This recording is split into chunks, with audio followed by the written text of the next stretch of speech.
Good evening. Welcome back to this course where we are looking at the 7 factors of awakening. We are now into the second module, looking at the second factor of investigation of reality. The first factor is on mindfulness, or I call it effortless mindfulness.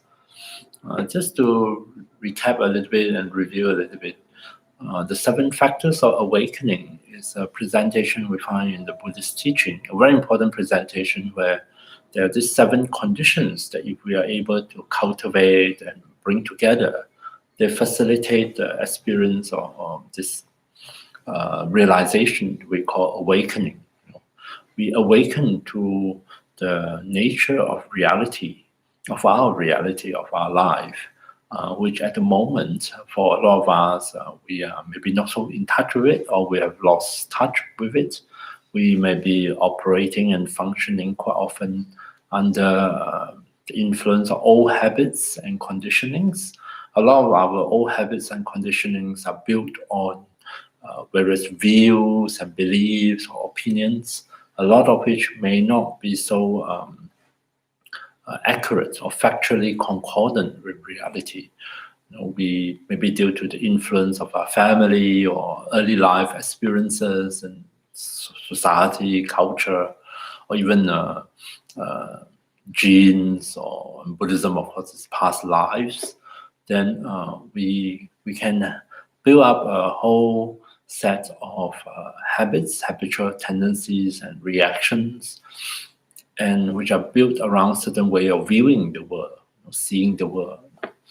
And the fact that we suffer, we struggle a lot, at least psychologically, may indicate that, hey, maybe all isn't well here. Maybe we can take another look and re-examine, especially some of the fundamental assumptions, and see whether we can come up with something maybe more in accord with reality that will bring relief and help us to deal with things much better, more efficient, and more conducive to happiness. So the experience, the shift from our current state into something that is, according to Buddhism, more in accord with reality, awakening to reality. So that is the transition we try to catalyze by bringing together the favorable conditions. These are the 7 factors of awakening. Just to list them up, the first is mindfulness, which we have looked at in the previous module. We are looking at the second factor of investigation, which is almost like, I like to think of it as the natural curiosity of the human mind. We're just curious, we want to find out, we inquire, we want to look deeper, and therefore we pay close attention to things. So investigation of reality naturally flow from mindfulness. Third factor is effort, or joyous efforts. Effort associated with a sense of joy, delight, which talk about how we use our energy or attention. The fourth is a factor we call rapture, which is a kind of blissful experience, rapture. Fifth is pliancy, or sometimes translated as tranquility. It's a complicated words that have a range of meaning, but both of which, whether you consider it pliancy or tranquility, refer to a state of body and mind that is very workable, very malleable, very serviceable.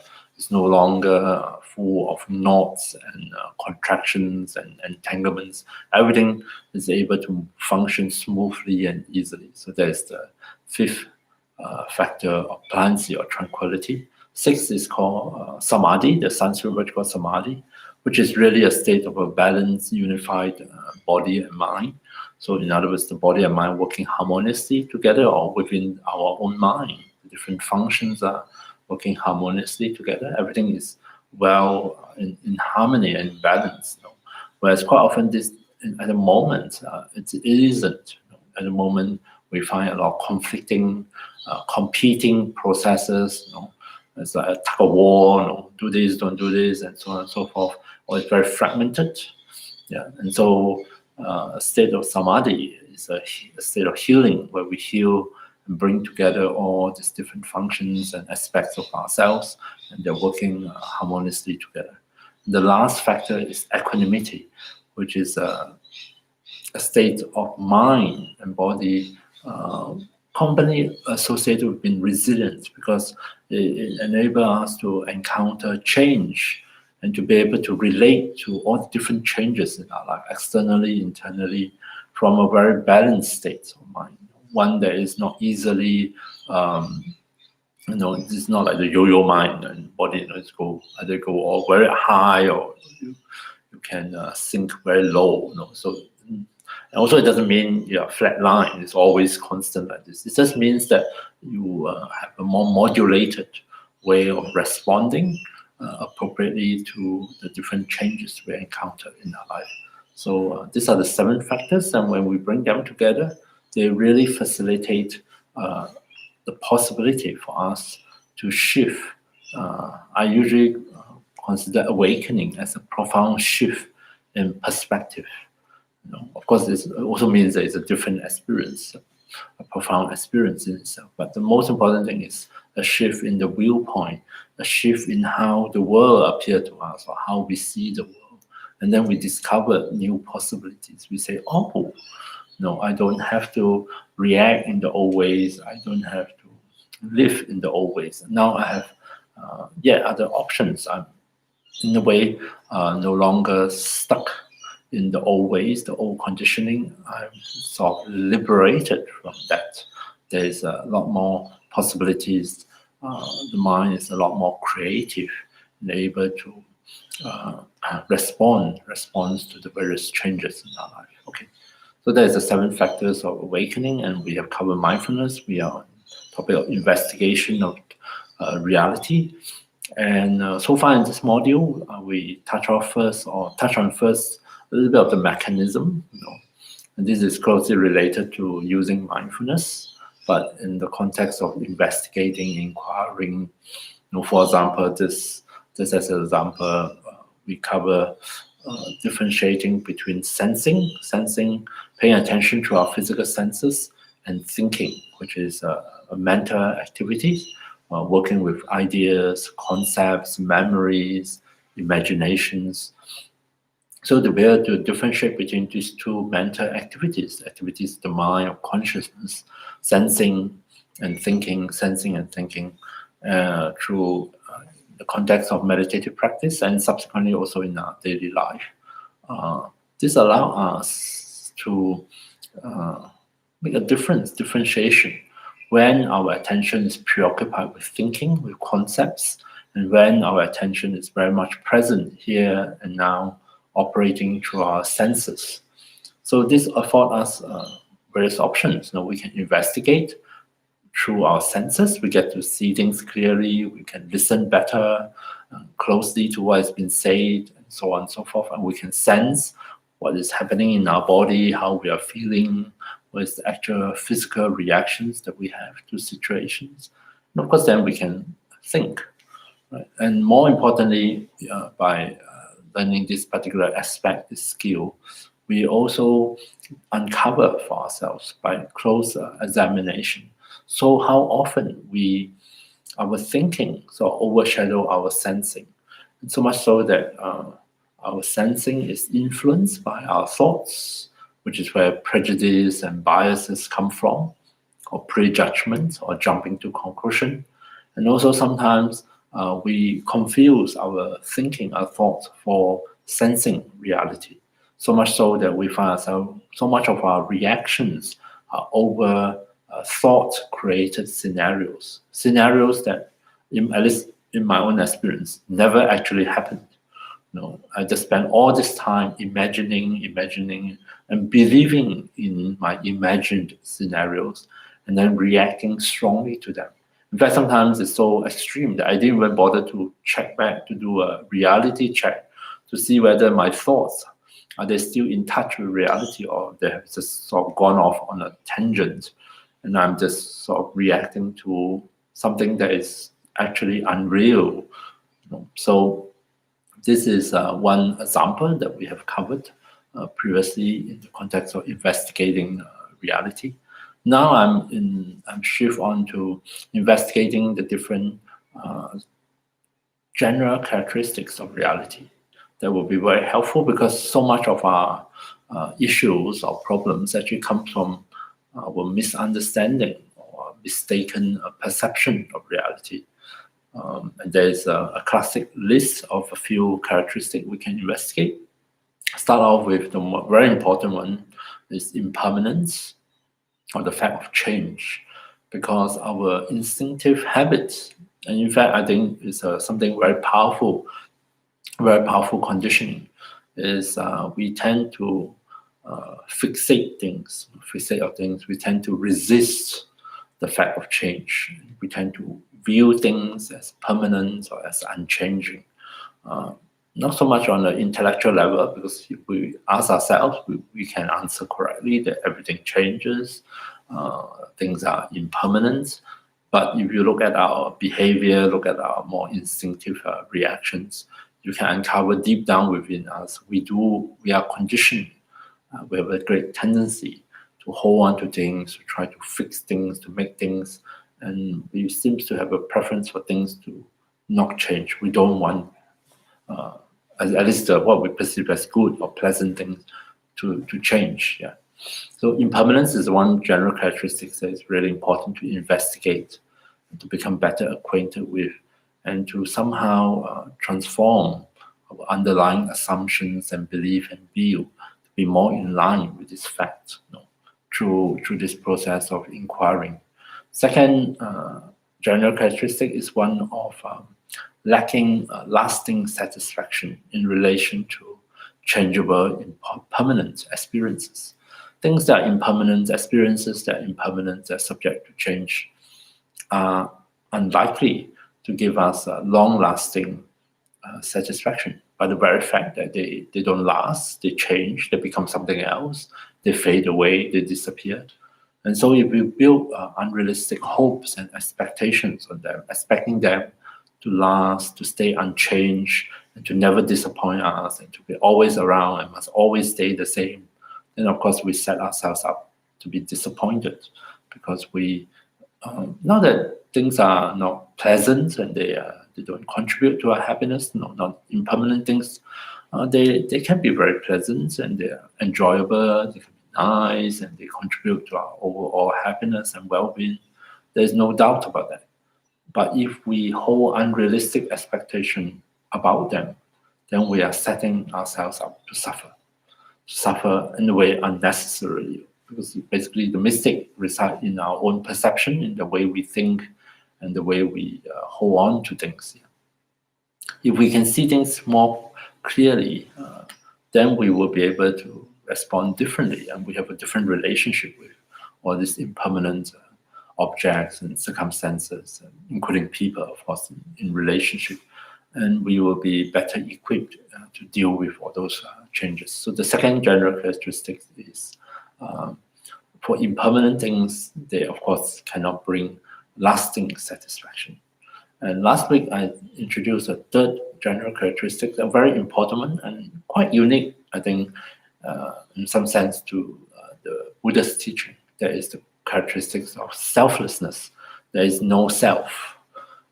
This is there's a lot of debates, a lot of discussions, a lot of different views, definitely, about what it means, and even within the different Buddhist traditions.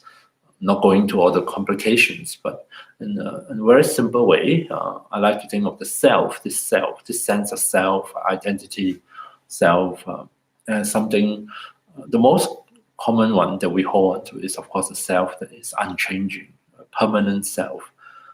Somehow deep within us, we feel that that's the only kind of self worth having, because it's very reassuring. It's always going to be around, or it's not going to die. There's also an important thing, our very instinctive search for immortality, and a way to avoid the fear of death, the fear of annihilation, so to speak. And so, of course, instinctively we grasp onto and hold on to something permanent, something that can resist change, and something that's going to hang around. Or in the Buddhist context, if you have although it's not the actual Buddhist doctrine, but I'm sure a lot of Buddhists, including myself, were instinctively hold on to this idea that there is a permanent self that goes from one life to another. Of course, doctrinally, this is not acceptable. Yeah, there is no such thing in the Buddhist teaching, and precisely what selflessness or no self refer to. There is no permanent, unchanging self. This is one simple way of understanding this topic. And last week I started on this, and I offer a meditative practice in relation to this idea.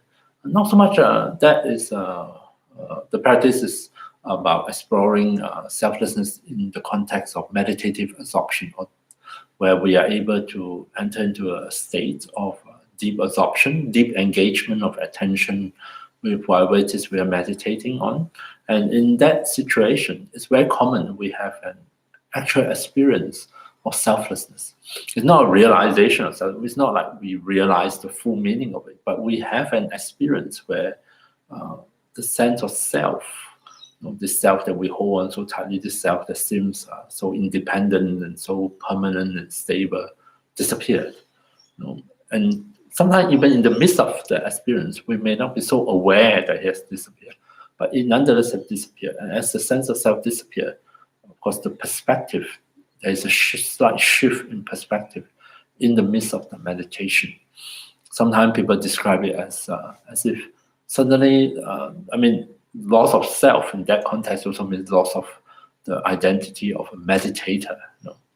So instead of having this constant sense that I'm the meditator and I'm watching, let's say, the breath, I'm meditating on the breath, I must stay with the breath. And if I get distracted, I'm a bad meditator, I'm a lousy, hopeless meditator. If somehow miraculously my attention stays on the breath, I'm watching the breath all the time, oh, I'm such a fantastic meditator. So that is usually what happens, what we have at the early stages of meditation. We have a very strong sense of duality of a self, of a meditator as a meditator, and the object of meditation. And there's this sort of back and forth, good meditator, bad meditator, good meditation session, bad meditation session, depending on whether you are able to focus on the object of meditation or you are easily distracted or you fall asleep. Yeah. As we get better at meditation, as we settle deeper into the meditative state, there will be occasions where we have a completely different kind of experience, and where the sense of self disappears. This sense of self-conscious way of meditating disappear. The meditator and the notion of meditation somehow disappear also. And sometimes people report this experience as say, oh, I don't know what happened. It's just like the breath just happened by itself, and the awareness of the breathing is just present. No one seems to be doing anything, because there's no I, no self, right? So there is no sense of an I, a self, a meditator putting in effort, exerting effort. So that also disappears. It's almost like the mind has forgotten about the self in the midst of deep meditative absorption. And there's this sense that everything just happened by itself. The breath flow by itself, which is how it normally happens anyway. But then, and the awareness of the changing sensations of the breath is just present here by itself. No one is doing anything to anything else. And that is a taste of a non-dual experience, a non-dualistic experience where instead of having a subject and an object and sort of connected by some sense of action, they sort of merge together. Actually, they didn't merge together because that is more likely to be the actual state of things, that they are never separate in the first place. And we are simply removing an extra additional frame of reference. In deep meditative absorption, we let go of that frame of reference and we uncover what has always been present and how consciousness has always functioned, which is free of this dichotomy of subject acting on the object in the conscious experience. Maybe this sounds a bit strange, but the reason why I brought this up last week, and we're going to do a meditation this week, is, I think, the best way to one of the best way to understand selflessness is to actually have a taste of something that resembles it, to let in this new experience. Because otherwise, without that new or different experience, just by thinking about it in the philosophical sense and reading and studying about it and debating about it, we can build up a conceptual image, a conceptual understanding of it. But that conceptual understanding or conceptual image is limited by our range of experiences. If we never experience it, and we just imagine it, how it is like based on the description, based on our understanding of the concepts and the arguments, in the Buddhist teaching, we may build up an image, but quite often this kind of conceptual image is very different from the actual reality, the actual experience of it. That's one reason why it's good to start off by try to create a condition to have a kind of similitude, maybe not the actual realization of selflessness, but something come a bit closer to it. And the other reason why I brought this up is I think sometimes it is only when we have a different experience, something new, something different, that learning actually happens. Because we are so used to our usual way of experiencing the world and reacting to the world. This is our norm. We are quite settled in the norm. We are quite comfortable in the norm.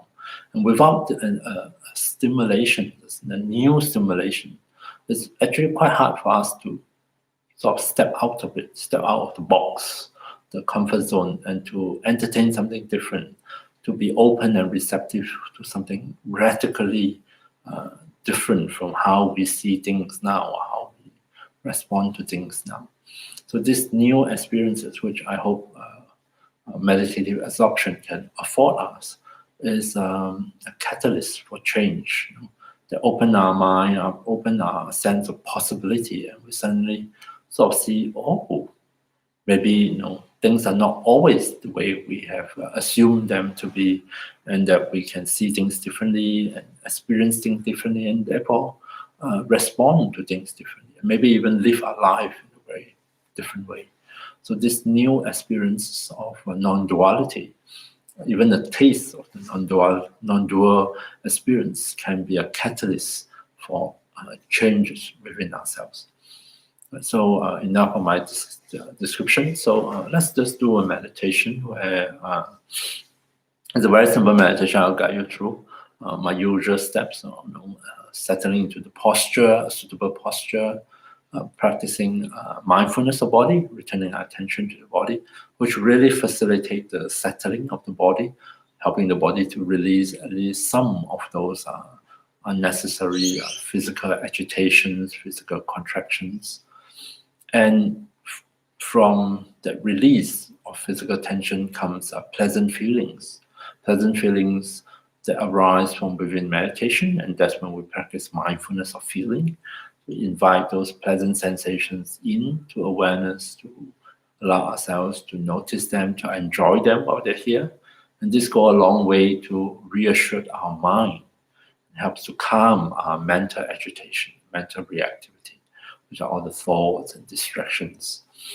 And that brings us naturally to mindfulness of the mind. As the body and mind starts to let go, even just a portion of those agitation, the tension, the reactivity, everything starts to shift towards a state of stillness, a state of calmness, a state of stillness. And in fact, we become very aware of the functioning of our own mind. We're aware of what are the different factors that may be present, influencing our mind, influencing our consciousness. And that affords us the ability to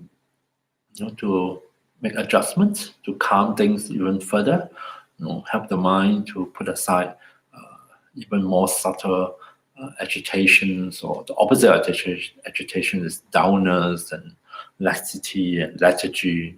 One is too much energy, one is too little energy. We try to balance things up so that body and mind can sort of slide into a state of harmonious functioning, a state where things are far more balanced and more at ease, at peace.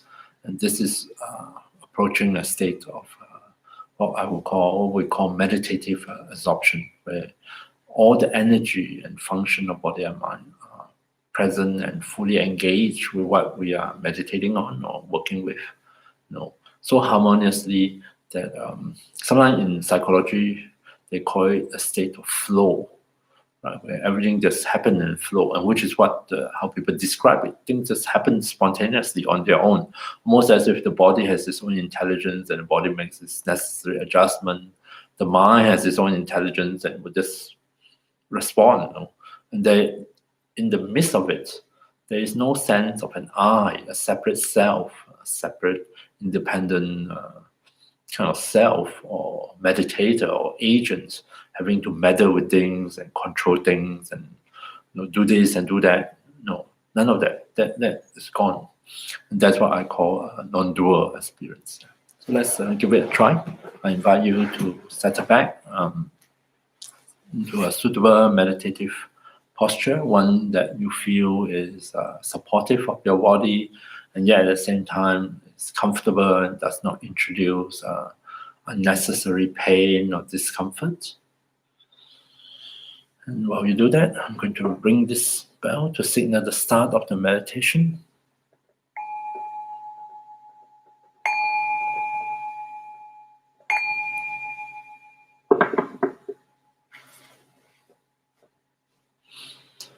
So check that the posture is stable, that you are well supported.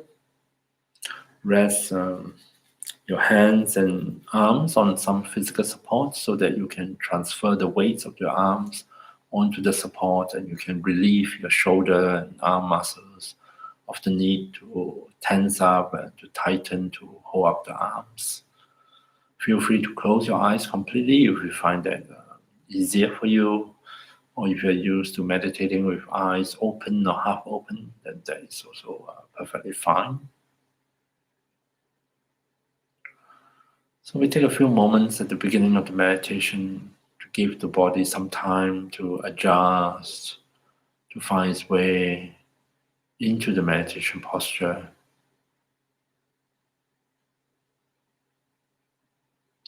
It's very important to somehow reassure our body that it is safe and it is well supported. We become aware of how the body is resting on the surface that feels very solid, very firm and stable.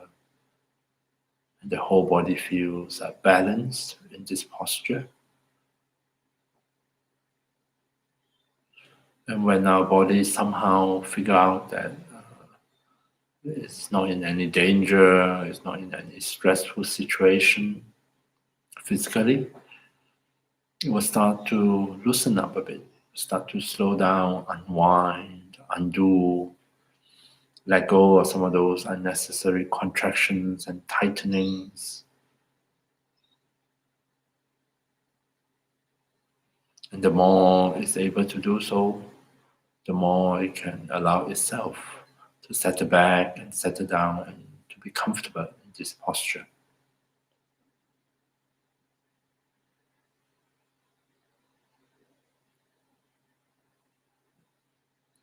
So that's the first step of acquiring a suitable seat for our body in meditation.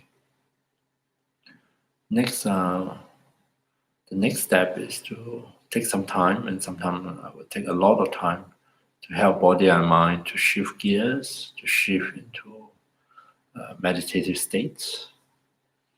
And we start with mindfulness of the body, returning our attention, our awareness, to be in touch with our own body, to be aware of the different bodily sensations.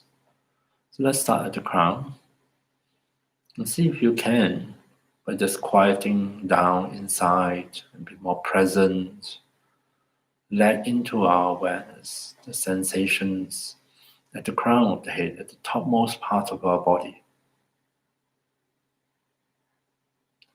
Do you notice tingling sensations here? A slight feeling of pressure? Could be a warmth or coolness, and also could be no sensations whatsoever.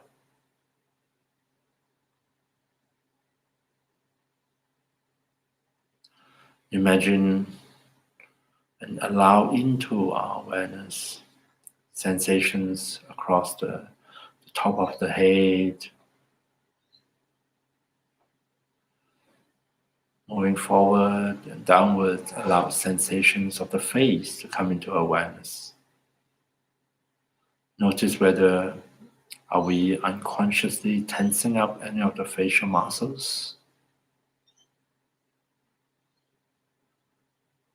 And if we are, is it possible for us to somehow consciously and gently relax those muscles of the face?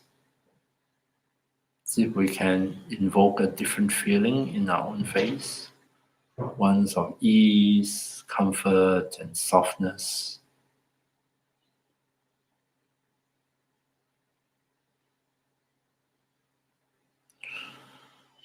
Coming back to here now with mindfulness of body, allow sensations from the sides of the head to come into awareness, sensations at the back of the head, and sensations inside the head.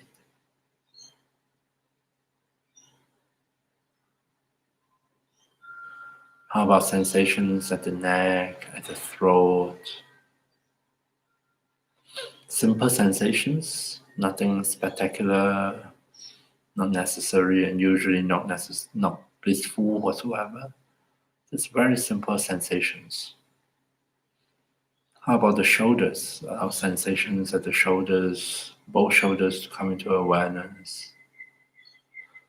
Neck and shoulders are often areas of tension or tightness, and therefore areas of discomfort and unpleasant feelings. So if we notice those, can we simply acknowledge them?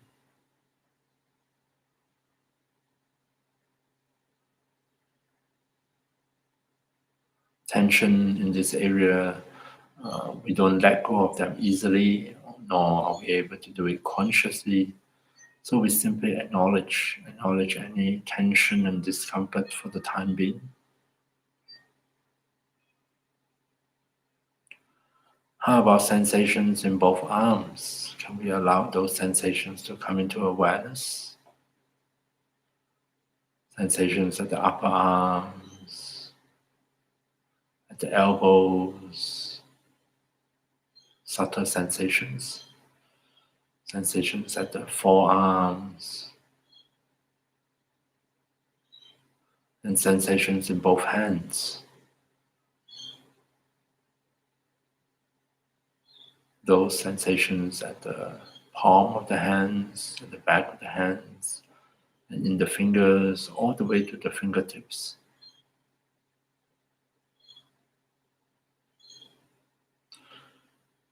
And having awakened the sensations in both arms and hands, and allowing those sensations to come into awareness, now it's a good time to give permission to really allow them to rest comfortably, to surrender their weight to gravity, allowing them to rest on their physical support.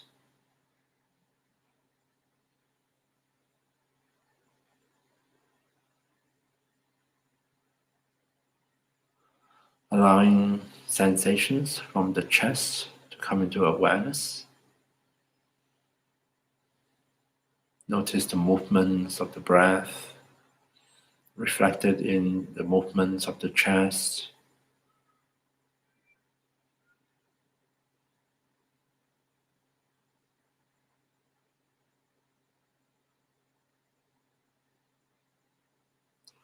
Be aware of sensations both at the front of the body and also at the back of the body. Likewise at the sides and also within the body itself. Moving downwards, be aware or let sensations at the abdomen come into awareness. Sensations at the skin level, the muscles, the organs. Sensations at the front and at the back of the body, from the lower back.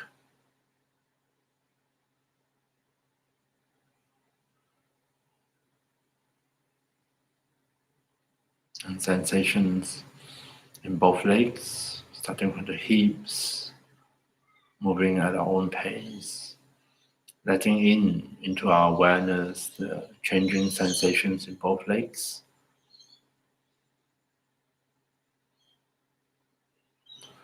Sensations at the upper legs, at the knees, at the lower legs and ankles,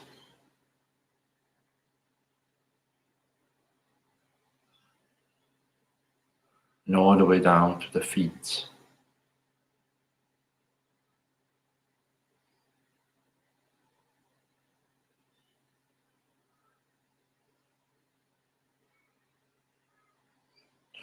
And now that we have awakened the sensations in both legs, allowing them to come into awareness, we can also give permission to rest the weight of both legs comfortably on the floor or whatever support they are on, and surrender that weight to gravity.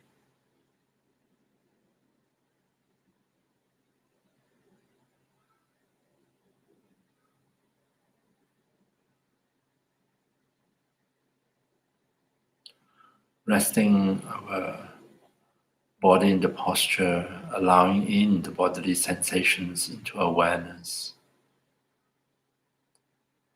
Notice whether the body responds, how the body responds to the mindfulness of bodily sensations.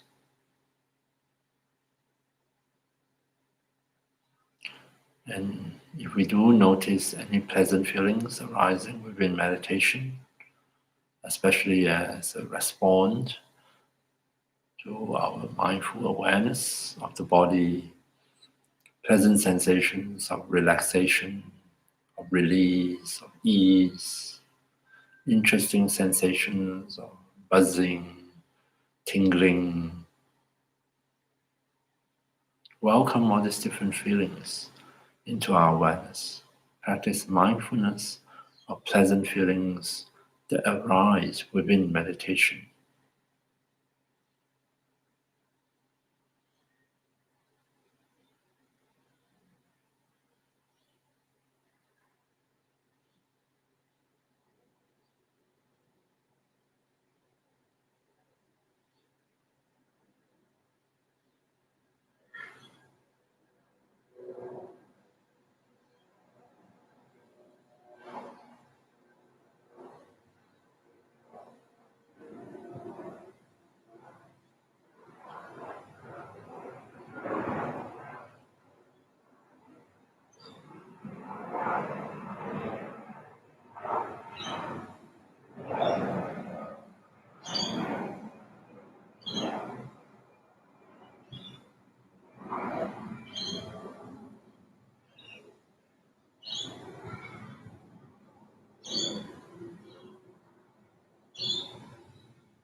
Resting our body in the meditation posture, resting our awareness, our attention here and now with the body, with bodily sensations, and with pleasant feelings that arise within meditation.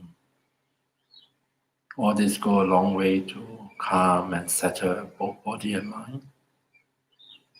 And to go deeper into our meditation, see if we can become aware of the state of our mind.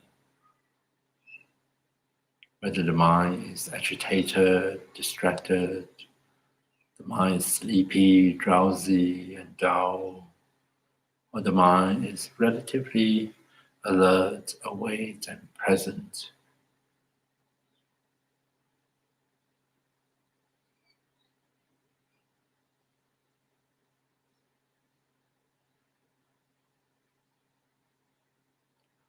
Rest the mind, the attention, with the bodily sensations, with feelings, different mental activities happening here and now.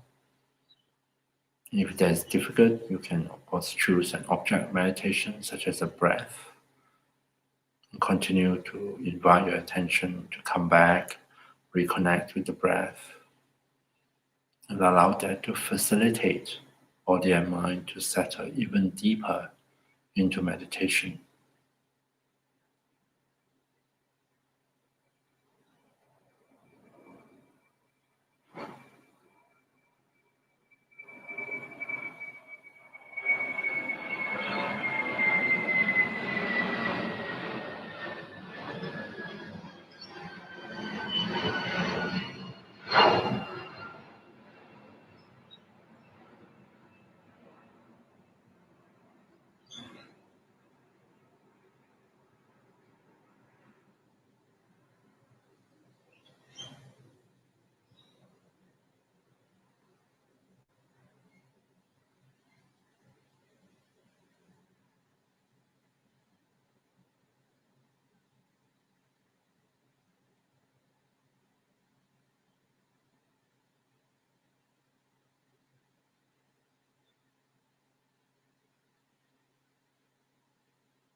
So coming back to the present moment, be mindfully aware of your objects of meditation, or simply be aware of bodily sensations, of feelings, and of the happenings within the mind itself. See if you can notice one or two possibilities. One in which you are very aware of the sense of self as the meditator, doing this or that, or the absence of such a self, a complete loss of self-consciousness within meditation, where experiences seem to just happen all by themselves, coming and going, arising and fading away. Either one of them is helpful and beneficial, and see if you can welcome them into your meditation as a new experience, as a learning experience.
So now and then, invite your attention, your awareness to come back to this moment, here and now. Be aware of the body in meditation, to let into awareness different bodily sensations, the different feelings within meditation, especially pleasant sensations, and to be aware of the state of the mind, the quality of attention, what is happening within our own mind. And if we are meditating with the help of support of an object of meditation, such as the breath, to allow the breath to come back into awareness as well.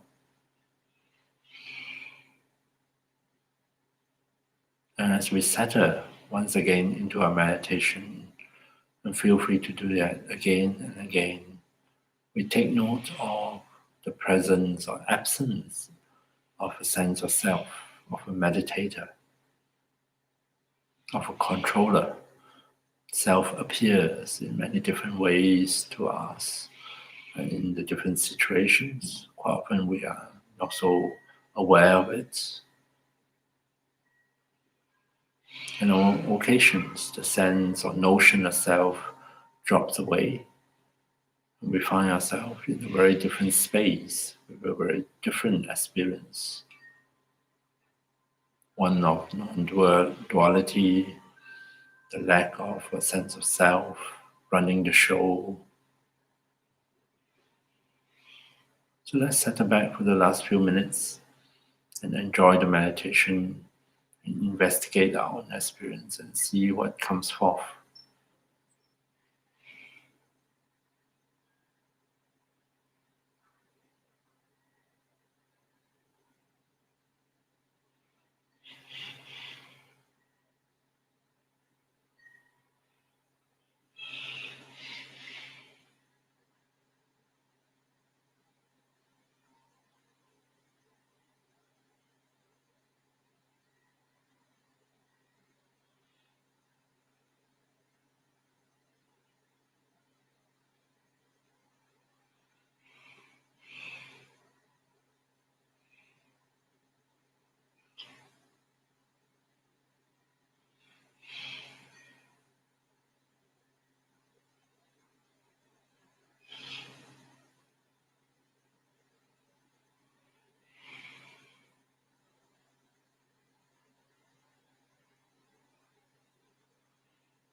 Okay.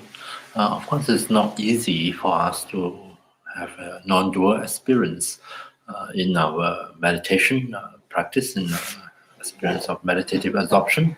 But nonetheless, I just thought that it's important to highlight that there is one avenue in which we can, when the conditions come together, we can have a very personal experience of a state of selflessness.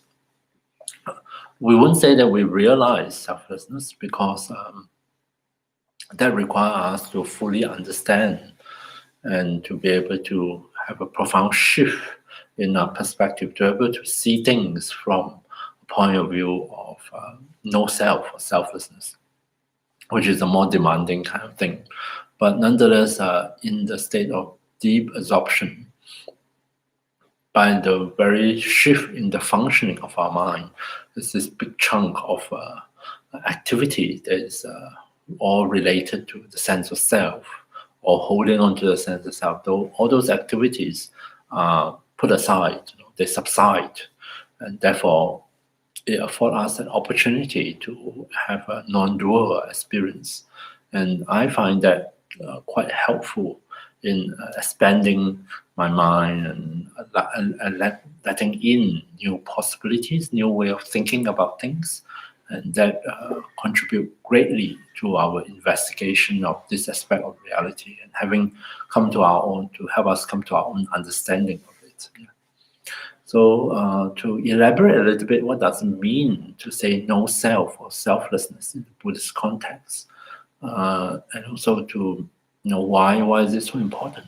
It is in the Buddhist teaching an aspect of reality that we all, in fact, in Buddhism, anyone who is unenlightened, unawakened, make this mistake that we hold on to a self here. We are holding on to a self instinctively, a self that the simplest way to describe it is it has. We view it as unchanging, it's permanent, doesn't change. It means it's stable and it's independent. It somehow sort of stand on its own. It doesn't need other things. It doesn't actually interact with anything, which is sort of isolated in a sense. And it is unitary. It somehow is one single thing, one single piece. Almost as if there's a lot of contradiction actually in our instinctive sense of self. Like for example, one aspect of it we see as unitary, as singular, and yet at the same time we think of it as composed of parts. Yeah? Many different parts, different aspects. We see it as independent, and yet at the same time it is subjected to influence by changing factors, changing life circumstances. We see it as permanent, and yet at the same time we have to admit that we do change. We grow, we are happy, we are unhappy, and so on and so forth. So the fact that there are contradictions, the fact that things they don't sort of fit nicely together, is a sign, an indication that maybe deep down there's something mistaken about this view, mistaken about this very what we take for granted, these assumptions of belief that we are holding so tightly to, that is not 100% in accord with the actual reality. Why is it so important to explore these characteristics? Just like the other two, impermanence and lack of lasting satisfaction. There's quite a lot of claims from over actual at the moment. Is because the mistaken perception or understanding contribute to our suffering. Because by holding things in a wrong way, contradictory to the reality, the facts, then we are not able to respond accurately to the actual situation. Or in fact, we create additional trouble for ourselves. And precisely because it is a mistake, therefore it's important for us to correct it. Because the mistake itself will propagate, create more mistakes, and brings trouble for us and create suffering for us. Or at least this is the Buddhist understanding of it. We hold instinctively to this sense of unchanging, independent, unitary self. And a lot of it is almost like our instinctive search for security, for safety, for something that is instinctively our resistance to the fact of change. And so almost as if we feel that, not necessarily think, but we feel that if we can find something and we can latch onto it and hang onto it and it doesn't change, then life is secure, we are safe. Of course, the reality, day-to-day reality, moment-to-moment fact that that is not true. No matter how hard we hold on to such a sense of self, it does not bring immunity to change. It doesn't spare us all the usual challenges of life. Yeah. And in fact, it tends to compound, make things more complicated, increase our suffering. So investigation of reality in relation to selflessness is to investigate the reality that actuality or factuality of such a sense of self, and to demonstrate to ourselves and to be able to catalyze a shift in our perspective, shift from one in which we instinctively believe and hold on to and function from the point of view of having such a self or being such a self, to one in which we let go of such a self. Now, it doesn't mean that we don't exist. No, we do exist. No. So when Buddhism we say selflessness, it doesn't mean nothing exists. No, it just means that let's say talking about this person, I exist, but not in the way that how I believe myself to be. No, it's almost like it's quite all right to say that there is a changing self. Although hardly anybody hold on to a changing self, because it's the notion of self is a very universal notion, and it is almost synonymous with being permanent, being independent, being singular. That's the whole point of having or talking about a self that sort of one moment, the next moment that changes is not the same self anymore. It becomes selves in plural. Selves that are dependent, totally dependent on this and that, then no longer have that function of being stand alone and stand apart and unique and like a kind of identity. It becomes like completely entangled in changing conditions. So the notion of self, intrinsic to it, has this quality of being unchanging, resistance to change, independent, being isolated, and being singular and unitary. The reality of ourselves, who we are, is far more fluid. That we are constantly changing. It's like the classic in Greek, ancient Greek philosophy. I forgot the name of the philosopher. The saying that we never step into the same river twice. We ourselves is like a river, and although we gave, since the time of birth, we're given a name. Like I'm given the name Wai Chong. It's the same name used again and again, but the name, the label, what it refers to is not the same. Start off with, let's say, I was given a name at time of birth, so I don't know, something this size, and now I'm this size, right? And we look differently. We see things differently. Organs function differently.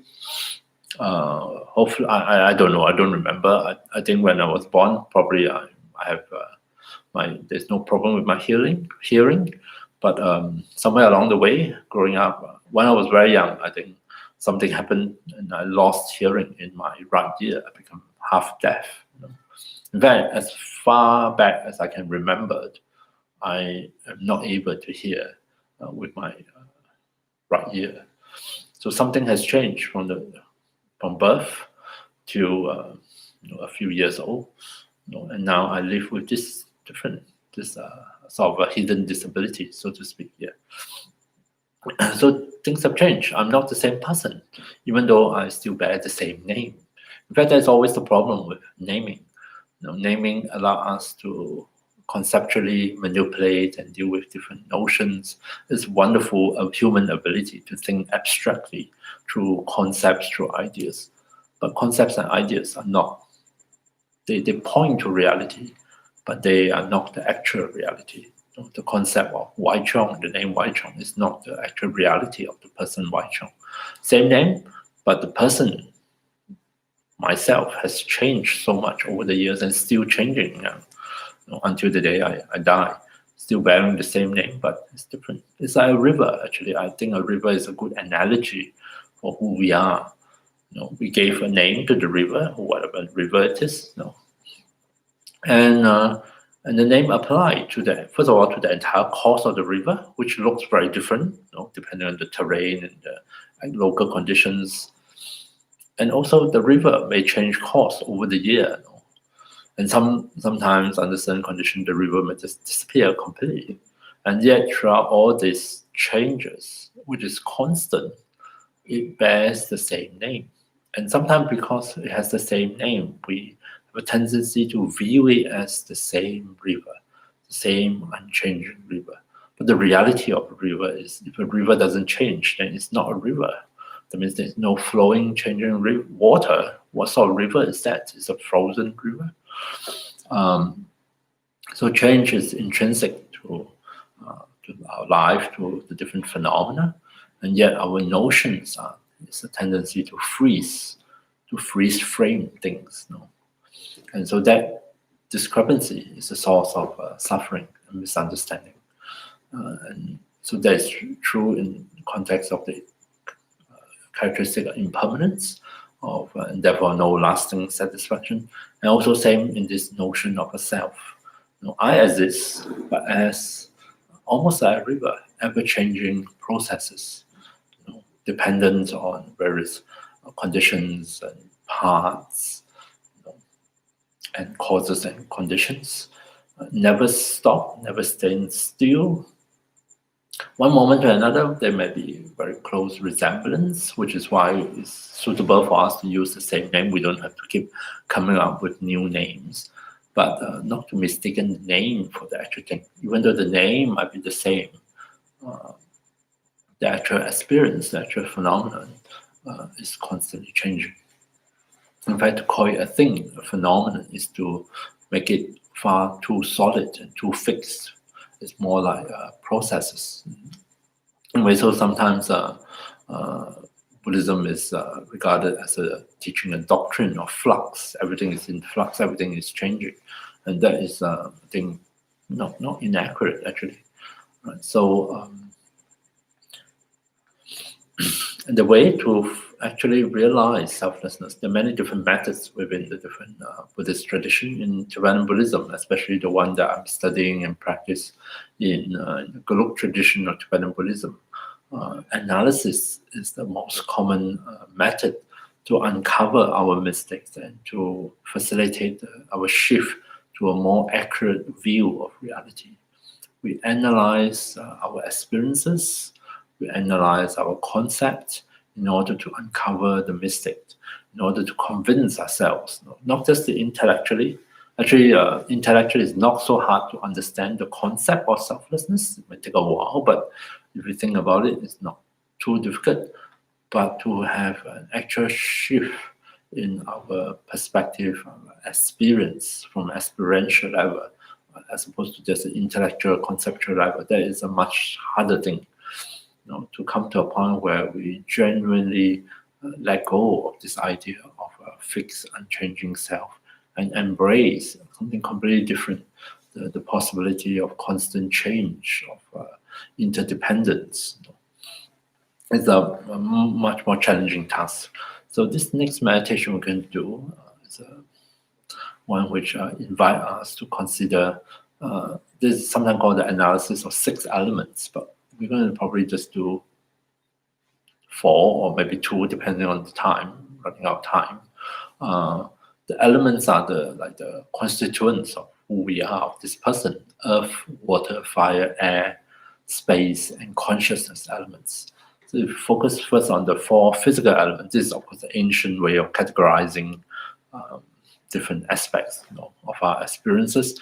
You can use the periodic table if you want, but we stick to this: earth are the solid aspect of ourselves, water the fluid aspects of ourselves. These are the more material aspects of ourselves. Fire, in the modern day terms, is energy, the flow of energy, the use of energy, the loss of energy, the increase of energy, which is related to body temperature, metabolic rate, and therefore to fire, heat. Yeah. And air element, of course, not just the breathing, but traditionally associated with activities, the movement, locomotions, and all the different physical activities. It's all associated with air elements. And in this analysis, we're trying to convince ourselves that we are actually composed of, we are actually in a constant state of a cycling of the various elements. The elements don't stay put, it's sort of stuck here to constitute a kind of permanent, unchanging self or person or body, if you want to think about it. Instead, even this body is in a state of constant change. There's a cycling of earth elements right from the moment of conception. how outer earth elements is incorporated and becomes inner earth element, which is how we grow bigger and taller. And likewise with water element, there's interchange of water elements and fire element energy. We require that constant replenishing of energy through food or through warmth. And also, of course, through our activity, we dissipates heat, dissipates energy, and likewise with air elements. Yeah. So by becoming sensitized ourselves to these cyclic movements of the elements between self, inner and outer, we try to make a change in the way we perceive our body. Our body is not fixed, not static, and by extension, our self is not fixed, not static. Let's just do a short meditation and explore maybe just the first two elements, as we don't have much time, and then see whether we can appreciate that cycle of interchange of outer and inner elements, and in so doing, maybe help us to loosen a little bit and help us see ourselves in a different light. So I invite you to join me, and let's just settle back in a comfortable meditation posture. Just make sure that your back feels comfortable in this position. It's not causing you any pain or discomfort, especially at the back. Let's start with a few deep breaths, breathing in and out deeply, and on the out breath to remind ourselves to release.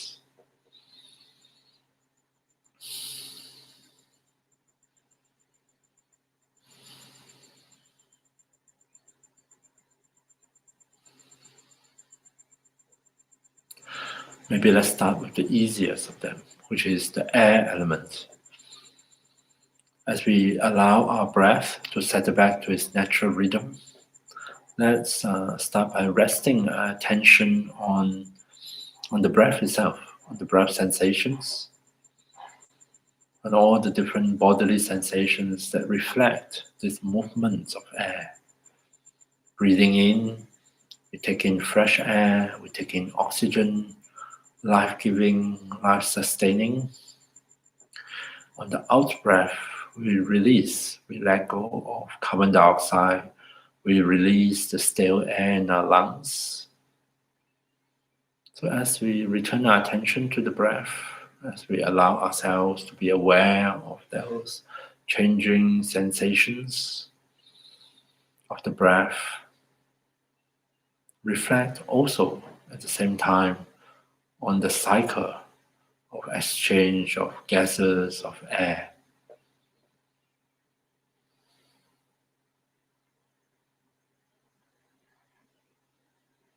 Breathing out as we release the carbon dioxide.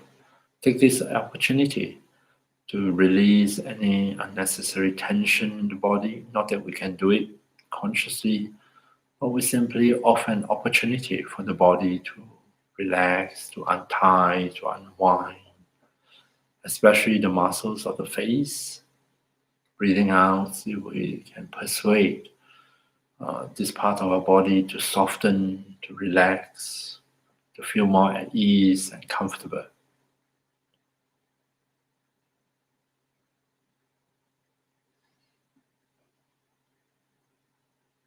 Coming back to the breath, reflect on each time we breathe out and release. Something from within us, something inner, is returned to the outer.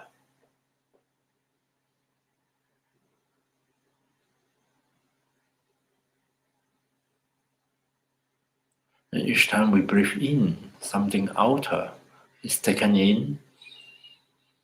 into the lungs, absorbed by the red blood cells in the blood, the oxygen, the air, transported to every part of our body, utilized by the different cells in the body, each and every cell in the body actually, and incorporated in different ways. Outer becomes inner. So each breath, each full breath that we are aware of now, See if you can sensitize yourself, reflect a little bit, and be aware of this state of change, of exchange of air elements, this cycle where outer becomes inner and inner returns to the outer.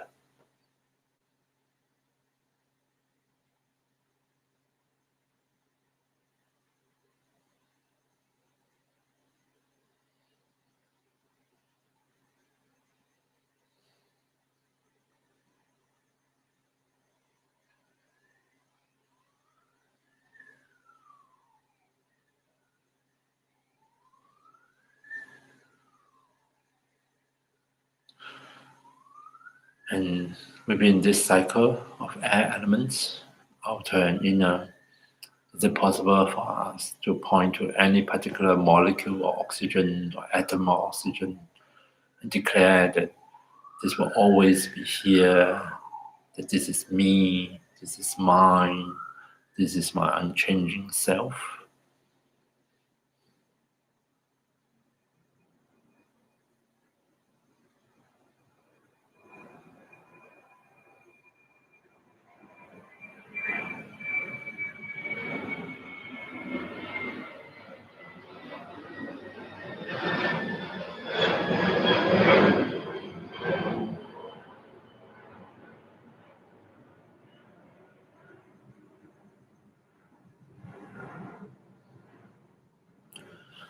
Next, earth element. Reflect a little bit on the cycle of element.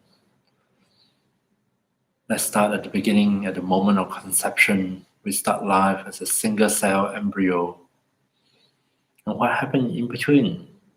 What happened to transform a single cell embryo into who we are at this moment? With a body composed of billions, if not trillions of cells, where all the solid material aspects of our body come from, given that we start life as just one cell, primarily through food stored within the egg at the beginning and absorbed through the placenta of our mother in the womb, and later, after birth, through all the food we consume, the milk we drink, or the meals we have throughout our life, day in, day out. Outer earth elements becomes inner earth elements.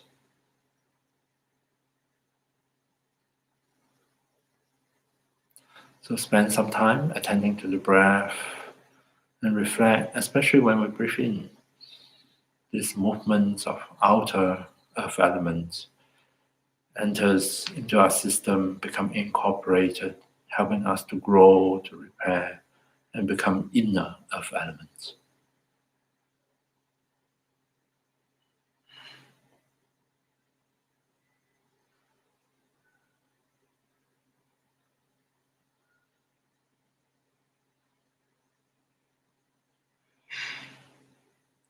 Breathing out, reflect a little bit on the reverse process, how the inner returns to the outer.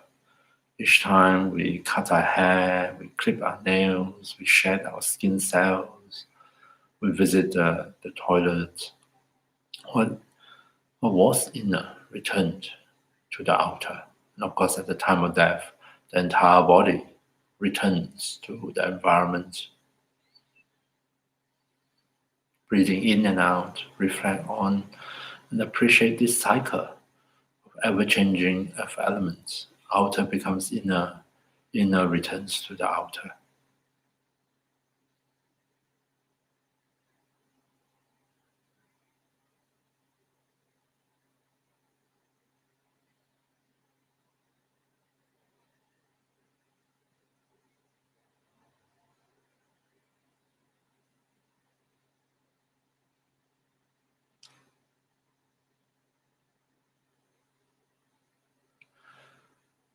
Coming back to the breath, breathing in and out, reflecting on the cycle of elements, the material aspects of ourselves, of our body, the densest, solid aspects of ourselves, of our body.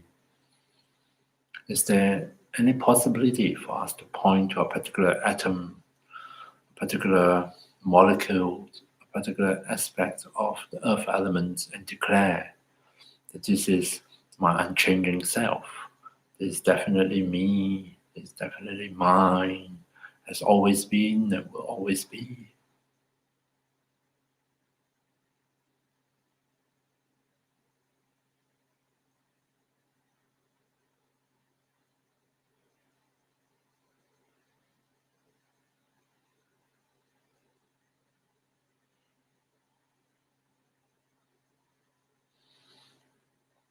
The next water element, the fluid, watery aspects of ourselves. After all, we are making up of 70% of water within the body. Breathing in, reflect on how outer water element flows, enters, and become incorporated as inner water element.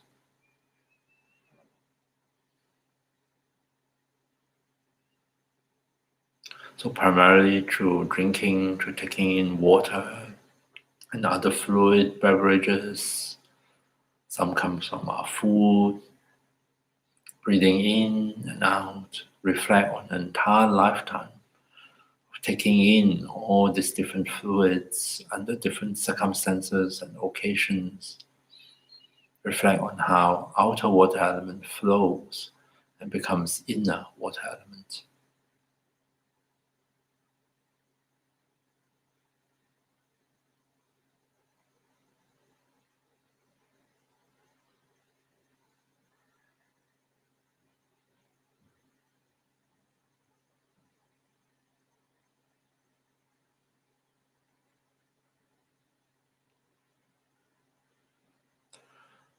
Coming back to the breath, breathing in and out, reflect on the reverse cycle.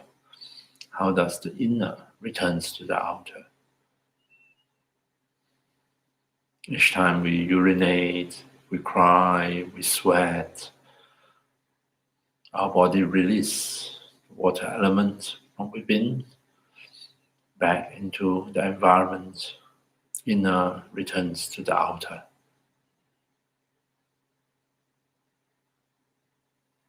In fact, with each breath we breathe out, a small amount of water vapor is also released into the environment. This is the great cycle of water elements. Outer becomes inner, inner returns to the outer.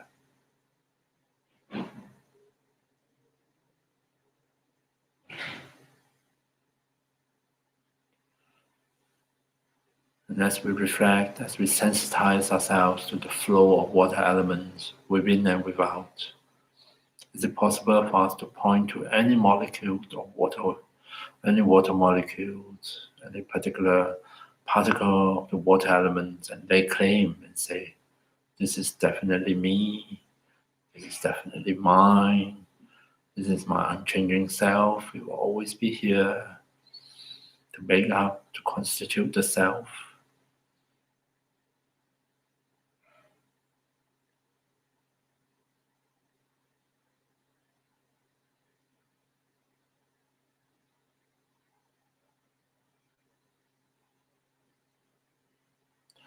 And finally, having reflected on, touch on the 3 out of the 6 elements, get a sense of the cycle of change, of interchange between outer and inner. Now we can think a little bit. Each time we apply the name, in my case, Waichong, what exactly does the name refer to? Is there any one thing here that is constant, unchanging, the absolute reference to which my name point to? Or is it rather like a river? We gave a name to the river, but in fact, we never is able to step into the same river twice.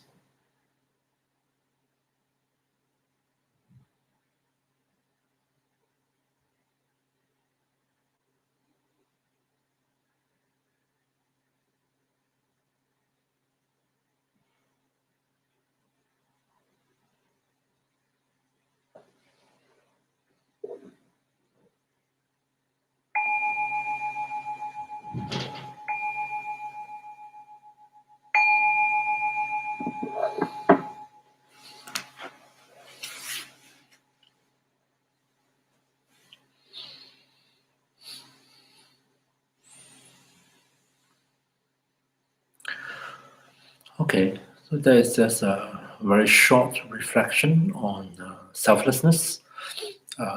In this context, is reflecting on cycle of change, and to point and ask the question for ourselves, to ask the question: if everything is changing, everything is in the state of interchange, what does the name Waichung refer to? Does it point to anything? Really, does it point to anything that is solid and stable, unchanging and independent, and is always going to be here? Or does the name Waichung is just a convenient label referring to we are almost like just like a river in a sense, and analogous to a river. It's just this constant thing. Everything is changing. Everything is interchange, is flowing. But of course, overall, we resemble. Like I resemble myself yesterday and the day before, and so on and so forth. So we bear some resemblance, and of course, the change doesn't happen. It's not like every single molecule is interchange at every single instant. No, but nonetheless, there is things are in flux. Things are subjected to change. Then it's still realistic of me to hold on to a notion of an unchanging self, of an independent self. And so those are questions we ask ourselves, we inquire under this context of investigation of reality. And what it does is we're trying to slowly change some of our underlying, very basic and strongly held assumptions and belief and view, and try to loosen them up, and try to entertain other possibilities, other ways that maybe of how we live and how we exist and how we be in our life. And eventually hope to catalyze a profound shift in our perspective, one in which we no longer see ourselves in such a solid and independent, unchanging manner. We see ourselves in a radically different way, as how we are interdependent on the various conditions around us, on our environment, and so forth, and how we are also in a state of change, and we are not singular, that we are made up of many different things, and there are many different aspects to ourselves, and depending on the conditions, different aspects come forth or manifest, and we are quite multiple in a sense. Yeah. And with those shift comes those shift in perspective, comes a shift in the way we view other things and relate to other things in our life, and the way we respond to the various circumstances in our life. So this is just the beginning of a process of change by working on, first and foremost, on this deep-seated conditioning that sort of causes us to hold on to this idea, a mistaken idea according to the Buddhist teaching, and a source of suffering according to the Buddha. And this is also something we need to investigate, although I wouldn't have time to go into it. Why does the fact that I hold on to an independent, unchanging self, why does it become a source of suffering? A very simple way of looking at it is it's always, again, the discrepancy between my expectation and the reality. The bigger the discrepancy, the greater the disappointment, the greater is the frustration, and the greater will be the mistake. Because I expect it in one way and I act in that way, but it's not in accord with reality. And therefore, I'm not actually addressing the actual situation, the actual reality. I am chasing an imaginary kind of scenario, imaginary self. And of course, that is unlikely to help me to address the actual situation, to come up with the real and appropriate solution. If I hold on to a sense of unchanging self, I will find the fact of death very difficult to reconcile, very difficult to make sense of and to live with. Whereas if I let go of the sense of an immortal, unchanging self and embrace a different view of the self, that becomes just a normal part of things. It fits nicely in to the scheme of things, because of course there is birth and there is death, because those are the big changes, and within which there are all these small changes. Just as a river is born at the source. A river is, of course, in terms of geographically and location-wise, born at the source and eventually arrive at the ocean or the sea. And that moment, the identity of river ceases as the water flow into the oceans. And that is something to be expected for a changing, impermanent phenomena like a river. It will be a bit odd for the river to never reach the sea and to somehow keep flowing. Where can it possibly flow if it never arrives at the sea? How can you have an ever-flowing river that never starts somewhere and ends somewhere? What sort of river is it? So it's something to think about. And likewise with us. And when we are able to think differently and see things differently, things that may currently cause us a lot of distress or we find hard to reconcile or acknowledge or accept becomes something that we naturally are able to relate to, and we can acknowledge it because it is just as much a part of our reality. Okay, so that's it from me this week. Thank you very much for listening in and for your attention, and I hope you have a good week ahead, and next week we'll continue with this. So good night.